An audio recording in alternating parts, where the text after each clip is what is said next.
નમસ્કાર, આપ જોઈ રહ્યા છો નેશન પ્લસ ન્યૂઝ. હું છું આપની સાથે હેતલ ભગત. વ્રજધામ આધ્યાત્મિક સંકુલ ખાતે શ્રીમદ વિઠ્ઠલેશ પ્રભુચરણ શ્રી ગુસાઈજીના પ્રાદુર્ભાવ મહોત્સવના ઉપલક્ષમાં જલેબીનો બડો ભોગ યોજાયો હતો. વૈષ્ણવ સંપ્રદાયમાં શ્રી ઠાકોરજીની સેવા પ્રણાલીમાં આવતો પ્રચલિત ઉત્સવ એટલે જલેબી ઉત્સવ છે. શ્રીમદ વિઠ્ઠલેશ પ્રભુચરણ શ્રી ગુસાઈજીના પ્રાદુર્ભાવ એટલે કે પ્રાગટ્ય ઉત્સવને જલેબી ઉત્સવ તરીકે વૈષ્ણવો ભાવસભર ઉજવે છે. શ્રીમદ વિઠ્ઠલેશ પ્રભુચરણ શ્રી ગુસાઈજીનું પ્રાદુર્ભાવ મહોત્સવ નિમિત્તે વ્રજધામ આધ્યાત્મિક સંકુલ ખાતે વૈષ્ણવાચાર્ય પૂજ્ય શ્રી વ્રજરાજ કુમારજી મહોદયના મનોરથ સ્વરૂપે શયનમાં વૈષ્ણવોએ દર્શન કરી અને ધન્ય બન્યા હતા. આ દર્શનનો લાભ મોટી સંખ્યામાં વૈષ્ણવોએ લીધો હતો.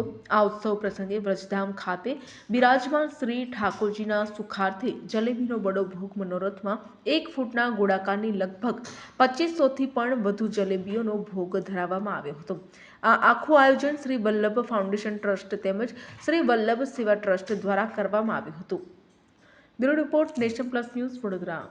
સમાચારોના સતત અપડેટ માટે નેશન પ્લસ ન્યૂઝના યુટ્યુબ ચેનલને સબસ્ક્રાઇબ કરો, બેલ આઇકન દબાવો અને ફોલો કરો ઇન્સ્ટાગ્રામ, ફેસબુક અને ટ્વિટર પર.